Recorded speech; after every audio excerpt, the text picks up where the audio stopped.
और चलिए रुक करेंगे उत्तर प्रदेश की खबरों की ओर। सीएम का आज बहराइच और गोरखपुर दौरा है। सीएम योगी जहां पर बहराइच में वीर शिरोमणि महाराणा प्रताप की मूर्ति का अनावरण करेंगे और साथ ही उत्तर प्रदेश के सबसे बड़े पुल चेहलारी घाट का नामकरण करेंगे। आपको ये भी बता दें, गोरखपुर में शहीद अशफाक उल्ला खान प्राणी उद्यान पूरी तरह से बनकर अब तैयार है और 31 प्रजाति के 152 वन्य जीव भी आ गए हैं। मुख्यमंत्री योगी आदित्यनाथ आज इसका लोकार्पण करेंगे और इसके बाद लोगों के लिए चिड़ियाघर खोल दिया जाएगा।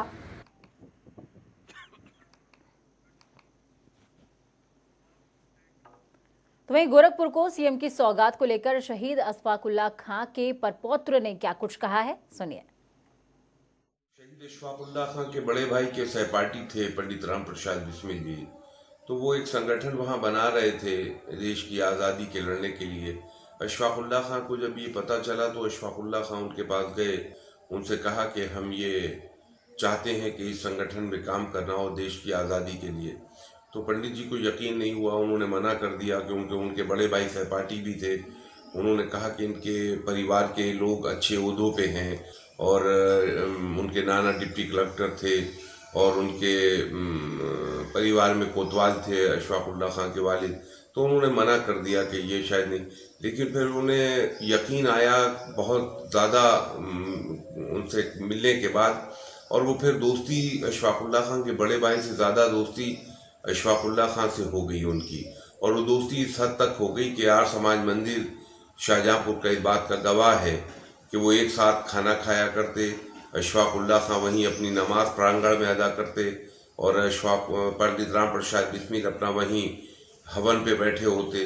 दोनों की एक दोस्ती, एक बेमिसाल दोस्ती इस देश के लिए बन गई। तो अब्दुल हमारे साथ में जुड़ चुके हैं बहराइच से, हमारे संवाददाता साथ में मौजूद हैं सुभाष लाइव। अब्दुल, सबसे पहले आपका रुख करेंगे, फोन लाइन पर आप मौजूद हैं हमारे साथ में। बहराइच कुछ देर में पहुंचने वाले हैं मुख्यमंत्री या फिर पहुंच चुके हैं?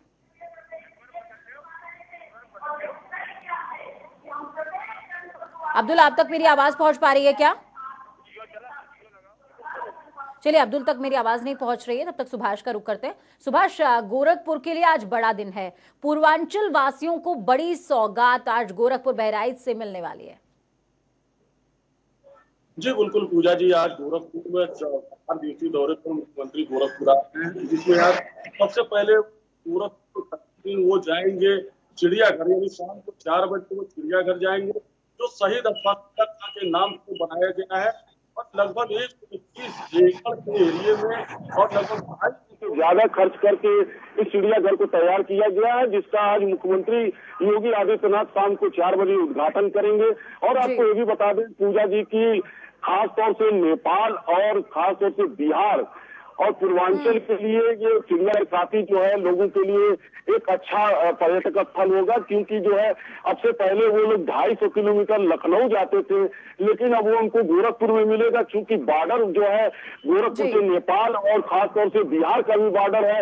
और पूर्वांचल के जो जिले हैं वो भी जो है उनके लिए लोगों के लिए जो है गोरखपुर में जो चिड़ियाघर का तोहफा है, ये मुख्यमंत्री का बहुत बड़ा तोहफा है, क्योंकि काफी सालों से ये बहुत प्रतीक्षित था। इस पे काफी विवाद भी हुआ, क्योंकि सन 2011 में इसकी नींव रखी गई। उसके बाद से जो है मायावती के शासनकाल से, उसके बाद अखिलेश यादव का जब शासनकाल आया तो ये उसी तरीके से पड़ा हुआ था। लेकिन मुख्यमंत्री बनते ही 2017 में योगी आदित्यनाथ ने इस पे काफी जो है इस पे अपना रोल अदा किया। मतलब एक लंबे अंतराल के बाद आखिरकार ये चिड़ियाघर जिसका लोकार्पण आज होने जा रहा है, मुख्यमंत्री योगी आदित्यनाथ इसका लोकार्पण करने जा रहे हैं। लेकिन सुभाष, जानना चाहेंगे कि मुख्यमंत्री कब वहां पर पहुंचेंगे, कितने बजे तक, और उनके आगमन को लेकर वहां पर तैयारियां कैसे कुछ कर ली गई हैं, और ये जो चिड़ियाघर जिसका लोकार्पण होगा ये कब आम जनता के लिए यहाँ पर खोल दिया जाएगा? देखिए, आपको बता दें कि मुख्यमंत्री ठीक 4 बजे कार्यक्रम स्थल पे पहुंच जाएंगे और कार्यक्रम स्थल पे जो है उद्घाटन करने के बाद एक सभा को भी संबोधित करेंगे। लगभग बताया जा रहा है कि 10,000 लोग जो है वहां पे इकट्ठा होंगे। और चूंकि कोरोना काल भी चला जा रहा है तो चल रहा है, इसको लेकर कोरोना गाइडलाइन के तहत जो है लोगों को बैठने की व्यवस्था की गई है, जिसमें 10,000 लोग लगभग इकट्ठा होंगे। सुरक्षा व्यवस्था की बात करें तो वहाँ पे काफी सुरक्षा व्यवस्था ठीक है, जो चलिए बहुत बहुत मजबूत है। शुक्रिया सुभाष हमारे साथ जुड़ने के लिए, अहम जानकारी ग्राउंड जीरो से साझा करने के लिए। बिल्कुल, और बढ़ेंगे आगे। आपको बता दें कि उत्तर प्रदेश के बाहुबली मुख्तार अंसारी को सुप्रीम कोर्ट से बड़ा झटका लगा है।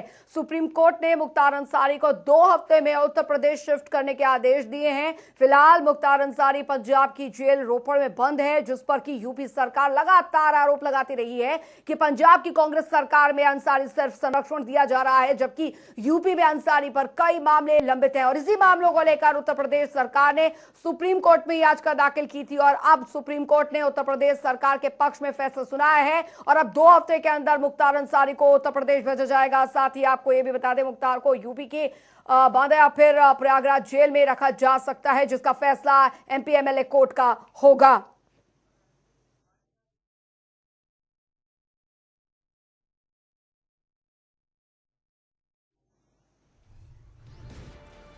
तो क्या है पूरा मामला, ये समझिए। मुख्तार अंसारी के खिलाफ यूपी में कई सारे गंभीर मामले विचाराधीन है। 2019 में मुख्तार अंसारी के खिलाफ एक मामला पंजाब में दर्ज हुआ है। तो एक बड़े बिल्डर ने मुख्तार अंसारी के खिलाफ रंगदारी मांगने की रिपोर्ट दर्ज कराई। पंजाब पुलिस यूपीआई और अपने यहां दर्ज एफआईआर के अनुसार मुख्तार अंसारी को लेकर पंजाब चली गई। मुख्तार के पंजाब की जेल में ऐशो आराम की खबरें आनी शुरू हुई। यूपी ने पंजाब से अपने यहां दर्ज केसों के सिलसिले में मुख्तार अंसारी को वापस करने की मांग की और नहीं होने पर सुप्रीम कोर्ट का दरवाजा खटखटाया। तो अब जो है आतंक का खात्मा, या यूं कहें कि आतंक पर शिकंजा कसता जाएगा और मुख्तार यूपी आ रहा है। लेकिन एक और रंग है जो उत्तर प्रदेश में इस समय चढ़ा हुआ है। वो कौन सा रंग है? वो है द्वारकाधीश का रंग। जी हां, मथुरा में द्वारकाधीश महाराज ने कुंज में होली खेली है। सोने चांदी की पिचकारी से हुई रंगों की बरसात में श्रद्धालु झूम उठे। अबीर गुलाल से मंदिर परिसर रंगीन हो गया। ठाकुर जी की भक्ति में श्रद्धालु रंग गए। द्वारकाधीश मंदिर में बसंत पंचमी से ही होली का आनंद छाया रहता है। फूलों की रंगों से बरसात, सोने चांदी की पिचकारी से श्रद्धालुओं पर की जाती है। आपको बता दें कि मंदिर परिसर में अबीर गुलाल के बादल छा गए और रंगों की बरसात से श्रद्धालु तरबतर नजर आए। तस्वीरें भी आपको दिखा रहे हैं। ये जो आप पिचकारी देख रहे हैं ना, ये सोने चांदी की पिचकारी है और ये भक्ति की पिचकारी है, जिससे द्वारकाधीश अपने भक्तों के साथ होली खेलते हैं। बिल्कुल, तो होली का रंग आप देख सकते हैं मथुरा वृंदावन में किस तरीके से यहाँ पर लोगों में छाया हुआ है और एक अनोखी परंपरा के साथ यहाँ पर होली खेली जा रही है। तो सुरेश सैनी हमारे संवाददाता जुड़ चुके हैं, हमारे साथ में लाइव जुड़े हैं। सुरेश, क्या कुछ अपडेट है आपके पास? जी पूजा, मैं आपको बता दूं, होली का जो है खुमार तरह से इस समय यहाँ के मथुरा के लोगों पर छाया हुआ है। और जिस तरह से यहाँ पे जहाँ पहले लठमार होली हुई थी, वहीं कल जिस तरह से गोकुल में देखी गई, वहां पर छड़ीमार होली के साथ साथ द्वारकाधीश मंदिर में बहुत ही सुंदर जो है रंगीली होली बगीचे में सजाई गई थी। वहीं आज सुबह से ही मंदिरों में होली की धूम मची हुई है। चाहे वो बांके बिहारी मंदिर हो, द्वारकाधीश मंदिर हो या मथुरा के और मंदिर हो, वहां पे बड़ी संख्या में भक्त लोग आए हुए हैं और जो भगवान के साथ होली खेल रहे हैं और एक दूसरे को रंग गुलाल लगा रहे हैं। जाहिर तौर पर सुरेश, और यही कारण है कि कहा यह जाता है कि होली के रंगों के अगर अलग अलग रंग देखने हो तो फिर मथुरा वृंदावन ही जाया जा सकता है और ठीक वैसा ही देखने को भी मिल रहा है। परंपरा यहाँ पर बता रही है कि किस तरीके से होली खेली जाती है यहाँ पर। बिल्कुल, चलिए बहुत बहुत शुक्रिया सुरेश हमारे साथ जुड़ने के लिए, अहम जानकारी ग्राउंड जीरो से साझा करने के लिए। बिल्कुल, तो आपको बता दिए रंग आपने देखे यहाँ पर मथुरा में किस तरीके से अलग तरीके से जो होली की परंपरा है वो चली आ रही है। और चलिए अब बढ़ेंगे आगे। आपको बता दें कि दरअसल अब बात करते हैं उत्तर प्रदेश में गांव की सरकार बनाने का इंतजार खत्म हो गया है। प्रदेश में 4 चरणों में 15 अप्रैल से मतदान होगा और राज्य निर्वाचन आयोग ने मतदान की तारीखों का ऐलान कर दिया है। इसी के साथ प्रदेश में आदर्श आचार संहिता लागू हो गई है और राज्य निर्वाचन आयोग ने पंचायत चुनाव की अधिसूचना जारी कर दी है। प्रदेश में 4 चरण में 15, 19 और 26 और 29 अप्रैल को मतदान होगा। इसके बाद 2 मई को मतों की गणना होगी।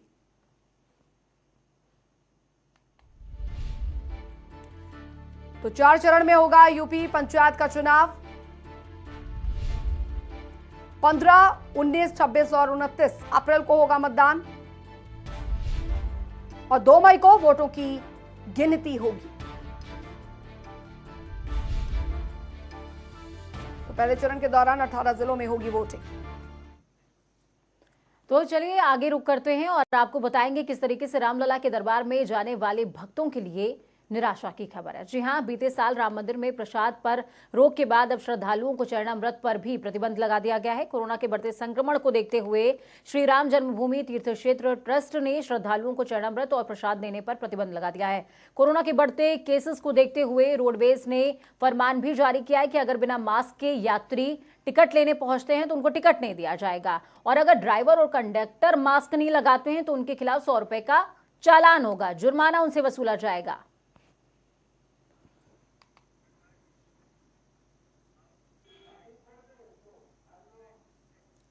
तो बता दें आपको कि गर्मी शुरू होते ही एक बार फिर से कोरोना संक्रमण धीरे धीरे रफ्तार पकड़ रहा है। कोरोना महामारी उत्तर प्रदेश में वापसी करने की पूरी कोशिश में और राजधानी लखनऊ में भी कोरोना हेल्पलाइन में करीब 12 कर्मचारी कोविड पॉजिटिव पाए गए हैं और उसके बाद से ही शहर में कोरोना को लेकर फिर टेंशन का माहौल बना हुआ है। बताइए भी जा रहा है कि प्रदेश में कोरोना रेट जो है वो 56% बढ़ने के बाद से सरकार अब हाई अलर्ट पर है, जबकि यूपी में बीते 24 घंटे में 1032 कोरोना के नए मामले सामने आए हैं, जबकि 6 मरीजों की कोरोना से अब तक मौत हो चुकी है।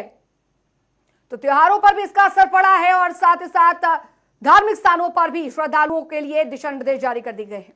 तो इस खबर पर ज्यादा जानकारी के लिए अनूप हमारे साथ बने हुए हैं लगातार राजधानी लखनऊ से लाइव। अनूप, जिस तरीके से कोरोना का प्रभाव लगातार बढ़ता जा रहा है, ये बेहद दुखद है और इसका प्रभाव सीधे तौर पर त्योहारों पर भी पड़ेगा और अब धार्मिक स्थलों पर भी, श्रद्धालुओं पर भी इसका असर पड़ने लगा है। देखिए पूजा, बिल्कुल सही बात है। लखनऊ में चूंकि उत्तर प्रदेश की राजधानी है और यहाँ पर सबसे ज्यादा कोरोना संक्रमित लोग निकल रहे हैं। विभागों की बात करें तो माध्यमिक शिक्षा विभाग के कई कर्मचारी कोरोना संक्रमित हो चुके हैं, सील कर दिया गया है। डीआरएम ऑफिस जो लखनऊ में हजरतगंज क्षेत्र में है, वहां पर कोरोना संक्रमित कई लोग निकले हैं, उसको डीआरएम ऑफिस को भी सील कर दिया गया है। तमाम ऐसे जो ऑफिस हैं उनको सील किया गया है और खासकर जो कंटेनमेंट जोन है वो लखनऊ में बनाए गए हैं। आपकी कुछ तस्वीरें दिखाने की कोशिश करूंगा पूजा। ये कंटेनमेंट जोन एक है, यहाँ पर देखिए आप सील कर दिया गया है और आप कोने पर ये भी देख सकती हैं, वहां पर नोटिस बोर्ड लगा दी गई है कि इस गली में 3 परिवार करीब कोरोना संक्रमित निकले हैं।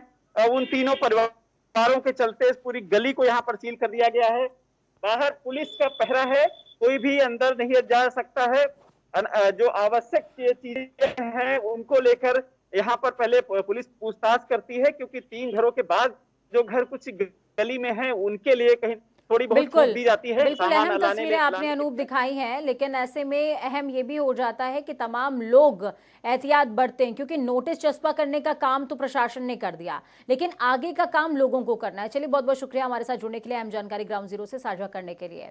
शाहजहांपुर के एक कॉलेज से आपको बता दें कि एलएलएम कर रही छात्रा के साथ यौन शोषण करने और उसे अपनी हिरासत में रखने के एक बहुचर्चित मामले में लखनऊ की एमपी एमएलए कोर्ट ने चिन्मय आनंद को बरी कर दिया। जी हां, तो वहीं दूसरी ओर रंगदारी और जान माल की धमकी के एक और मामले में सबूत के अभाव में चिन्मय आनंद को बरी किया गया है। शुक्रवार को विशेष जज पवन कुमार राय ने इन दोनों मामलों में अपना फैसला सुनाया। इस दौरान सभी आरोपी कोर्ट में मौजूद थे। एसएस लॉ कॉलेज से एलएलएम कर रही हूँ। संत समाज का एक बहुत बड़ा नेता जो कि बहुत लड़कियों की जिंदगी बर्बाद कर चुका है और मुझे भी जान से मारने की धमकी देता है। मुझे मोदी जी और योगी जी से एक रिक्वेस्ट है कि वो प्लीज मेरी मदद करें। उसने मेरे परिवार तक को मारने की धमकी दी है। मुझे पता है मैं इस टाइम कैसे रह रही हूँ।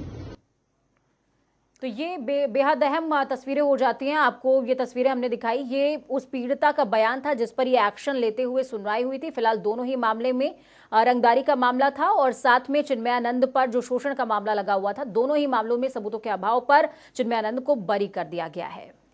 बिल्कुल, तो चलिए बढ़ेंगे आगे। सपा अध्यक्ष अखिलेश यादव आज बाराबंकी में होंगे और जहां पर जिले के कद्दावर नेता और पूर्व केंद्रीय मंत्री बेनी प्रसाद वर्मा की प्रतिमा का अनावरण करेंगे।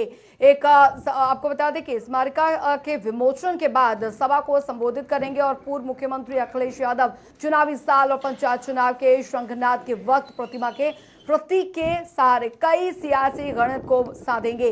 बता दें, समाजवादी पार्टी के मुखिया मुलायम सिंह यादव के सबसे करीबी साथी और राजनीति के क्षेत्र में अपना अलग मुकाम हासिल करने वाले बेनी प्रसाद वर्मा अपनी बेबाक, बिलौस और साथ ही कड़क राजनीति करने के लिए जाने जाते हैं।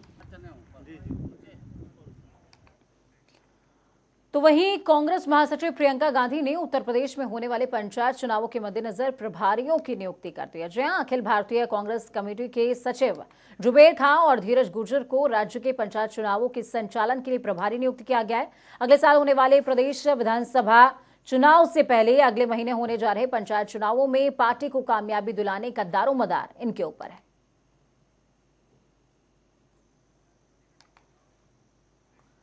उधर मुख्तार अंसारी पर पूर्व विधायक कृष्णानंद की हत्या के संगीन आरोप हैं। वहीं कृष्णानंद की पत्नी अलका राय ने कांग्रेस और प्रियंका वाड्रा पर मुख्तार अंसारी को बचाने की कोशिश करने का आरोप लगाया था। मुख्तार अंसारी को यूपी भेजने का आदेश आने पर उन्होंने सुप्रीम कोर्ट को धन्यवाद दिया और कहा कि न्यायिक प्रक्रिया में हमें विश्वास है, हमें न्याय मिलेगा।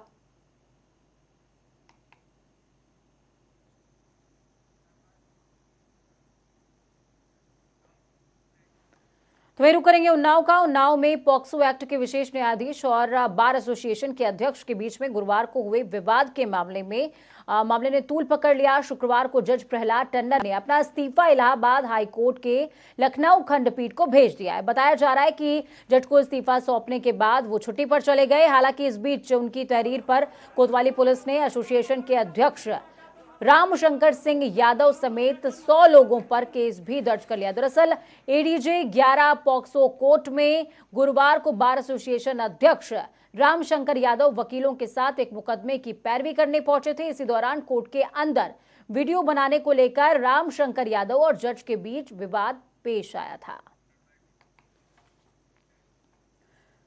उधर आपको बता दें कि राष्ट्रीय स्वयंसेवक संघ के नवनियुक्त सरकारवाहक दत्तात्रेय होसबोले शुक्रवार देर रात को लखनऊ पहुंचे। सरकारवाहक का नियुक्त होने के बाद पहली बार लखनऊ पहुंचे हैं। वहीं आज राजधानी में संघ के प्रचारकों के साथ कई संगठनों से जुड़े लोगों से वो बातचीत करेंगे। बता दें कि करीब 65 साल के दत्तात्रेय होसबोले को राष्ट्रीय स्वयंसेवक संघ ने प्रतिनिधि सभा में सरकारवाहक चुना है और उनका कार्यकाल 3 साल के लिए है। होसबोले मात्र 13 साल की उम्र में आरएसएस से जुड़ गए थे। और चलिए इसी के साथ इस बुलेटिन में अभी के लिए फिलहाल इतना ही। बने रहिए जनता टीवी के साथ। नमस्कार।